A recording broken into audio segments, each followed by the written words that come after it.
Hola, ¿listos para una inmersión profunda hoy? Vamos a explorar juntos una serie de textos bastante particulares. Hola, ¿qué tal? Sí, son como el diario de alguien que se metió a aprender cosas bien raras, ¿no? Exacto. Son 7 textos de la misma persona, contando su viaje aprendiendo habilidades. Bueno, desafiantes es poco. Desde malabares complejos con raquetas que ni videos encontraba, Ujú. hasta andar en monociclo ya de grande, pasados los 40, imagínate. Y volver a hacer comedia, stand-up, después de un fracaso que lo había dejado, digamos, jurando no volver nunca más. Tenemos de todo acá, los intentos, la frustración, que seguro fue mucha, esos pequeños triunfos que se sienten enormes y, bueno, reflexiones que salen ahí en medio del sudor. Mucho sudor, parece. El material es súper rico, lleno de detalles. Sí, y la idea hoy es justamente esa, ¿no? Como desentrañar qué conecta todas estas experiencias que parecen tan distintas. O sea, ¿qué podemos aprender de la perseverancia, de manejar la frustración, del proceso mismo de aprender algo nuevo, sea lo que sea? Esa es la misión. Buscar esos patrones, esas lecciones como universales que andan escondidas entre pelotas que se caen y nervios de punta. Así que, bueno, vamos a meternos de lleno. Y seguro nos reímos un poco también. Dale, empecemos. Bueno, mira, algo que salta a la vista al toque es cómo se enfrenta a cosas que parecen, bueno, casi imposibles al principio. Sí, Por ejemplo, lo de las raquetas dobles. Cuenta que lograr apenas 5 rebotes sincronizados era tan pero tan difícil que en vez de asustarlo, le dio curiosidad. claro, como un desafío. Buscó videos, referencias, algo.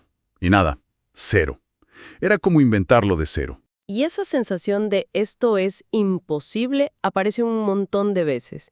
Cuando empieza con el monociclo, los 44, describe esas primeras semanas como luz al final del túnel.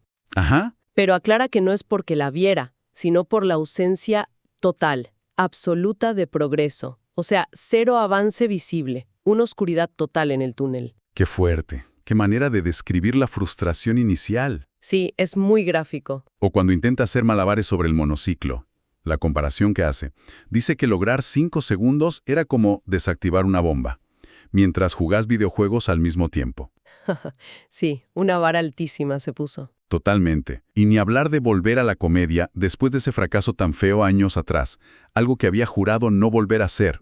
Eso sí que es mirar al imposible a la cara. Y lo conecta con Edison, ¿viste? Con los 1000 intentos de la bombilla. Sí, el clásico ejemplo. Aunque también le mete un poco de humor como diciendo, siempre Edison, no había otro terco por ahí. Pero bueno, más allá de eso, lo interesante es cómo esa percepción de imposibilidad no lo frena. Claro, al revés. Al revés, exacto. Se convierte como en el motor, en el desafío que lo atrae. La persistencia no es solo seguir y seguir, sino seguir aunque no veas ninguna prueba de que lo vas a lograr. Me encanta eso. Como dice en el texto de Aprender malabares en 8 días. Superar esa vocecita que te dice, listo, en esta vida no fue. Tal cual. Y ahí entramos en otro tema súper interesante, que es el cómo.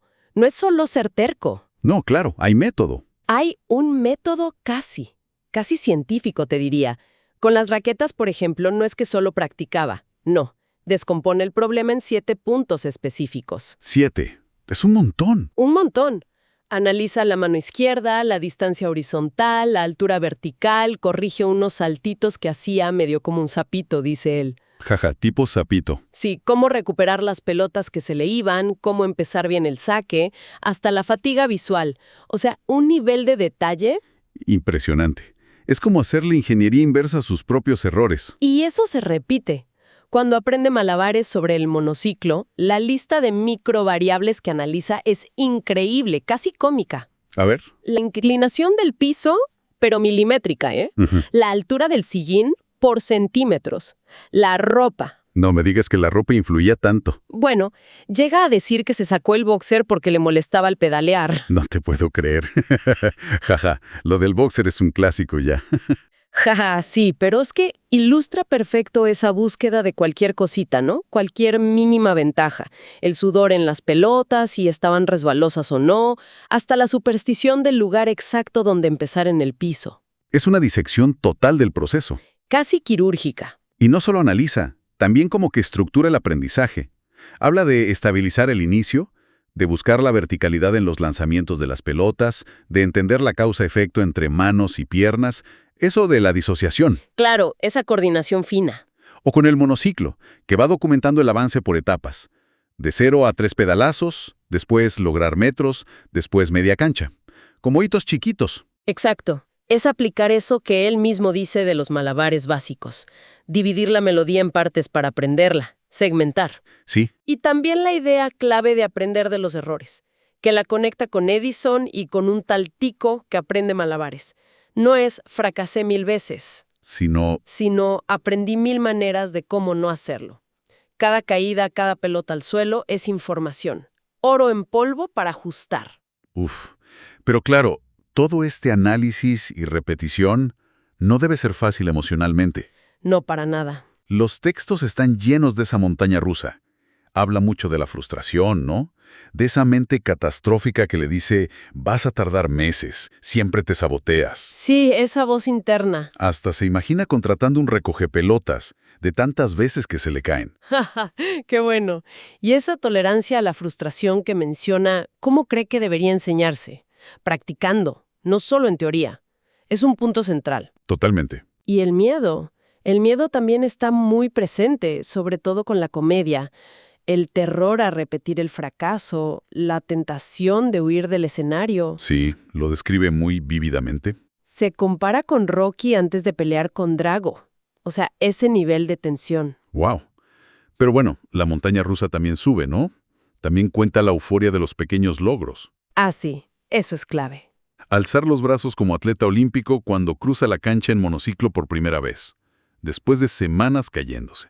Tiene que haber sido increíble. O esa alegría casi infantil, dice Gamín teletransportado a Disney World, después del show familiar que salió bien. Una imagen súper local, pero se entiende perfecto. Sí, esa alegría pura. Aunque después venga la autocrítica, ¿no? Eso de revisar las redes buscando validación. Claro, esa mezcla. Y también la vulnerabilidad física y mental. La fatiga visual con las raquetas, el miedo a lesionarse en serio. Cierto. La ansiedad cuando está cerquita de lograr algo, esa analogía del submarino a punto de llegar a puerto que la tripulación se pone torpe por la tensión. Es buenísima esa analogía. O el impacto de tener que cambiar el plan del show familiar por una cirugía reciente. No poder usar el monociclo. Es un retrato muy honesto de la lucha, de las dificultades reales. Y acá pasa algo interesante. Porque toda esta lucha parece súper personal, ¿no? Solitaria casi. Sí, uno contra el desafío. Pero de repente empieza a conectar con los demás. De formas inesperadas. Con el show familiar que hizo con los hijos, por ejemplo. Sí. Dice que más allá de los trucos, lo importante fue el impacto en la confianza de ellos. ¿Y cómo inspiraron a otras familias, no? Dice, sospecho que los inspiramos. Exacto, casi como una sorpresa para él mismo. Y esa conexión social aparece en otros lados. Cuando practica el monociclo en el estacionamiento, los vecinos le hablan, lo saludan, una señora le grita desde el balcón que sigue su proceso, Increíble. o la vendedora que pasa y le dice eso de caerse, levantarse, volver a intentarlo. Se convierte sin querer en una especie de inspiración o de reflejo para los demás. Incluso inspira a un vecino a probar el monociclo. Y después ese vecino le da consejos. Se arma como una red chiquita. Sí, un intercambio. Y eso conecta con lo que reflexionaba sobre Tico y Edison. Aunque tu meta sea individual, como aprender malabares, el acto de perseguirla puede inspirar a otros. Exacto. Puede encender algo en los demás para que sigan sus propios sueños, lo que sea que quieran hacer. Y también habla de la diferencia en la conexión con el público, ¿no? Entre el show familiar y el stand-up. Sí, en el familiar siente como asombro, empatía. En el stand-up sentía más la crítica, el juicio.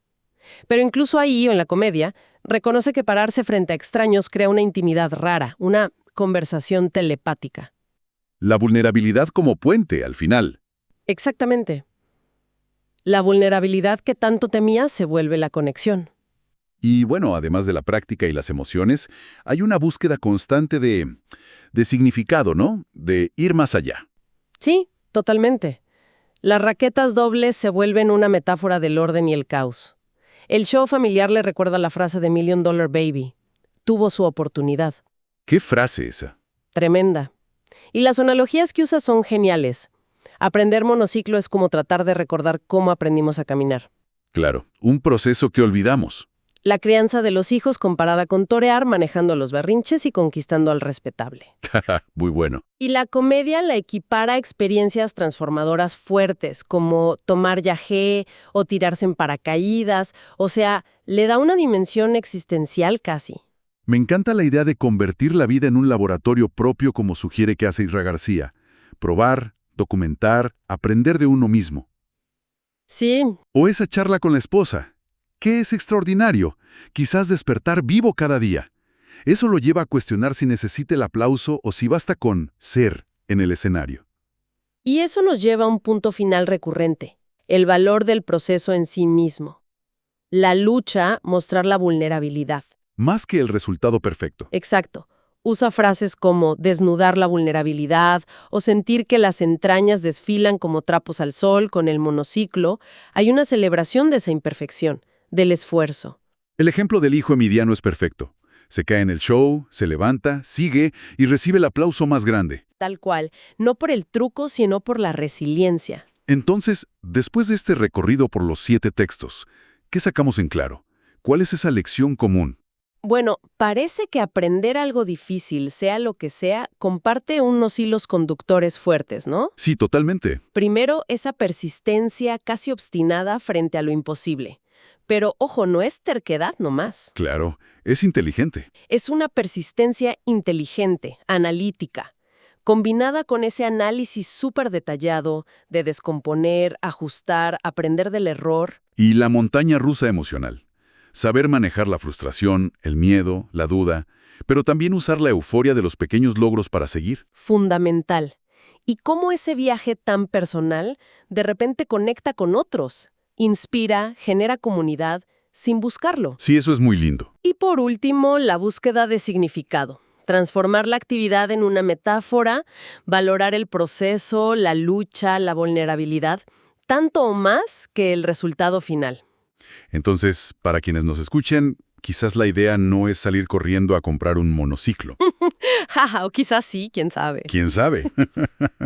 Sino reconocer que estos principios, la perseverancia analítica, la gestión emocional, la conexión, buscarle el sentido, aplican a cualquier cosa que uno quiera aprender. Exacto. Sea un idioma, un proyecto, lo que sea. Y como reflexión final, algo que me queda resonando mucho de estos textos es el valor de compartir la lucha.